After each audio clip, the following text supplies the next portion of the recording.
Thanks for joining me on Saturday Night Special, episode 32, where I talk with you about your comfort zone, your growth zone, and your overwhelm zone. I'm RJ Jackson, the Courage Giver. I encourage you to have the courage you need to live your calling. And one way to be inspired to do that is to listen to this, the Inspired Stewardship podcast with my friend, Scott Mader.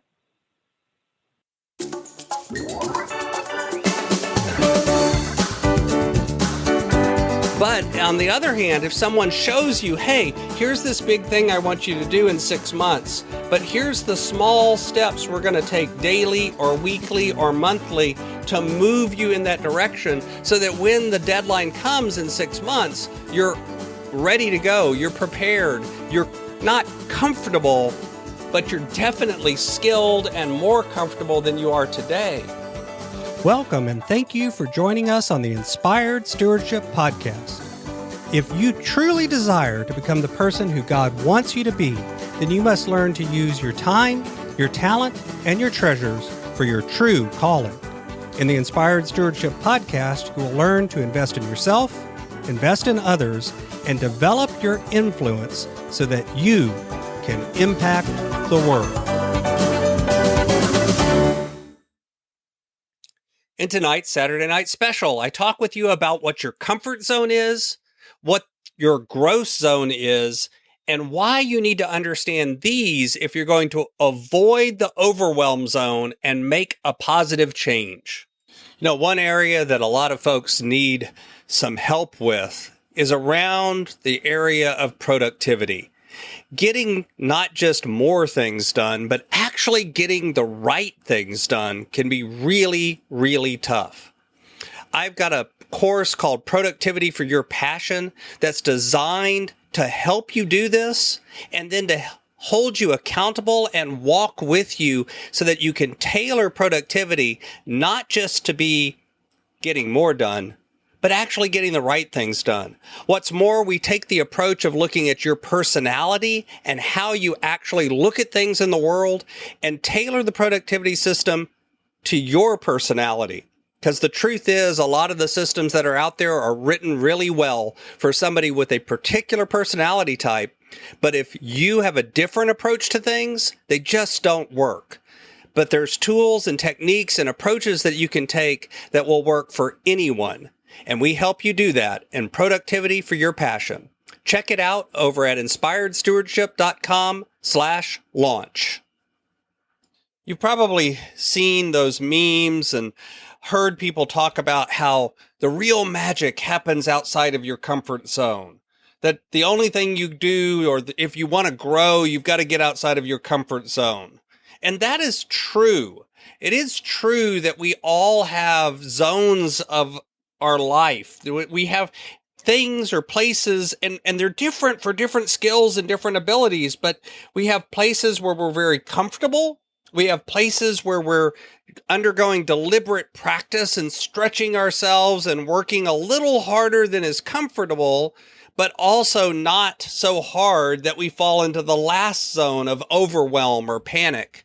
You'll hear these called different things, but comfort zone, growth zone, panic zone, comfort zone, learning zone, overwhelm zone, they're called different things by different organizations or different groups, but they basically mean the same thing. And one of the first things that happens to us is we think of the comfort zone as that place where we're comfortable, where we're doing everything without any effort and everything is just falling into a routine.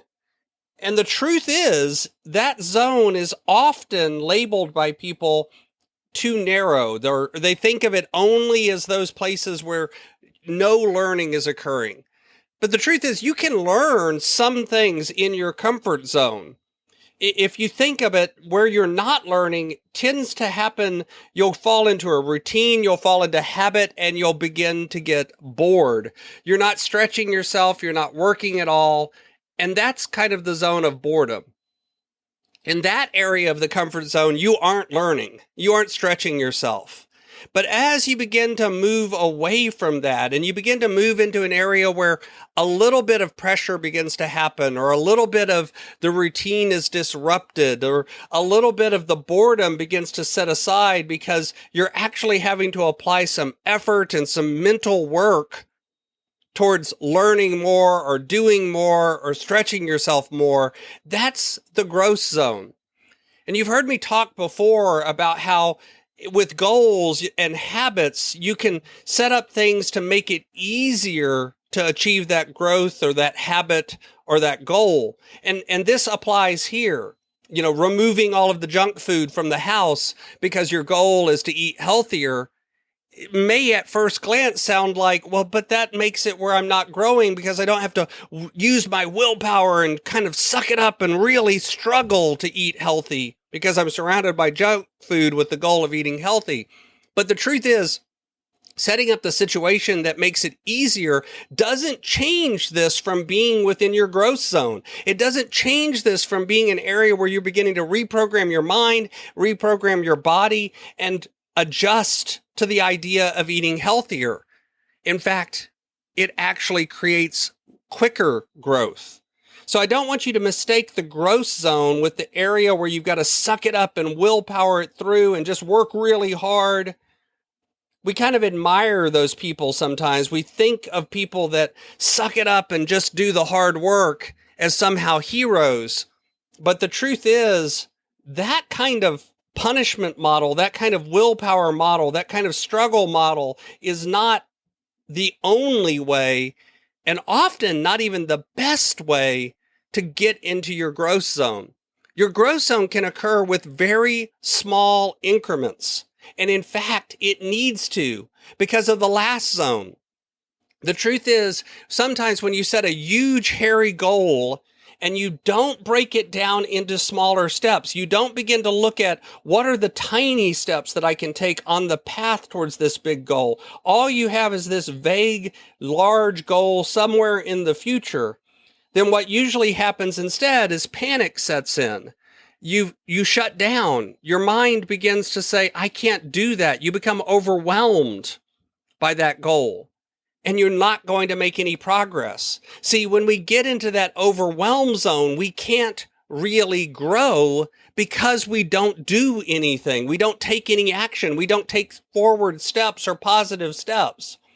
And at that point, you've left the growth zone and you've entered the overwhelm zone, and you'll shut down again. You know, that's why having these vague goals or having huge goals without taking the time to break them down into smaller steps doesn't usually introduce change into your life. Instead, it moves you out of productivity and into overwhelm and panic and shutdown.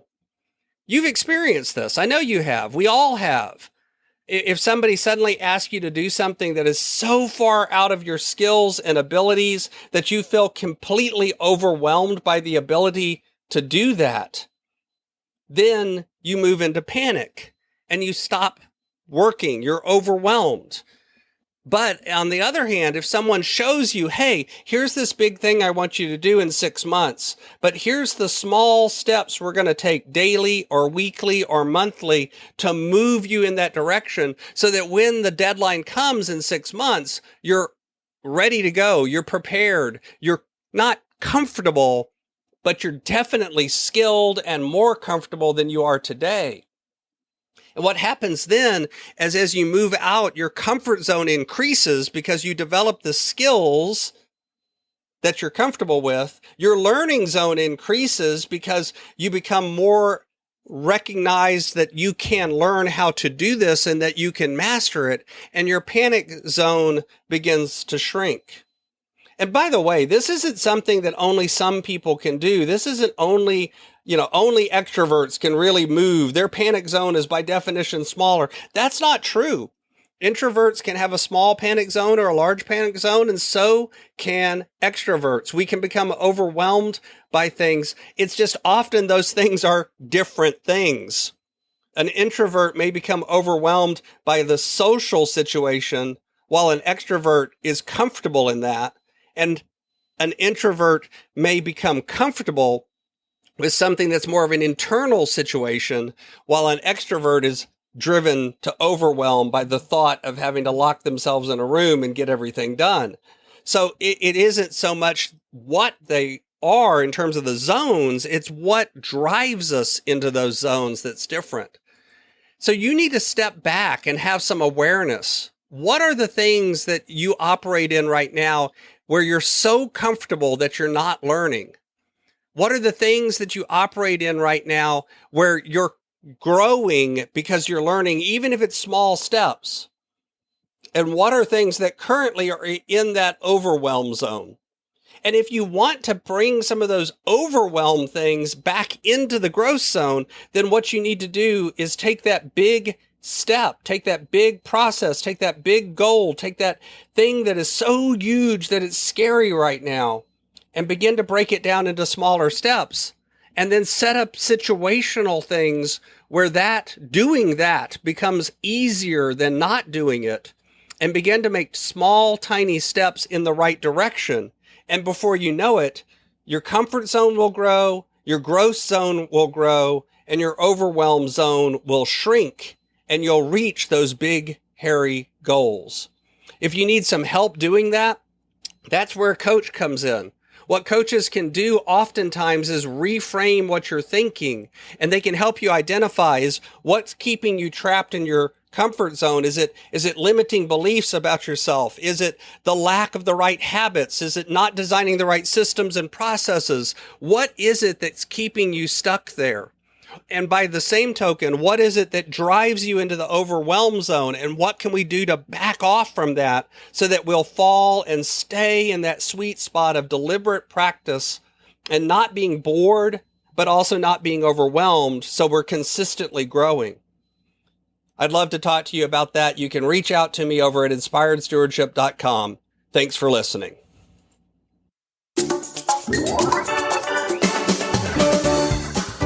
Thanks so much for listening to the Inspired Stewardship podcast. As a subscriber and listener, we challenge you to not just sit back and passively listen, but act on what you've heard and find a way to live your calling. If you enjoyed this episode, please do us a favor. Go over to inspiredstewardship.com/iTunes rate, all one word, iTunes rate.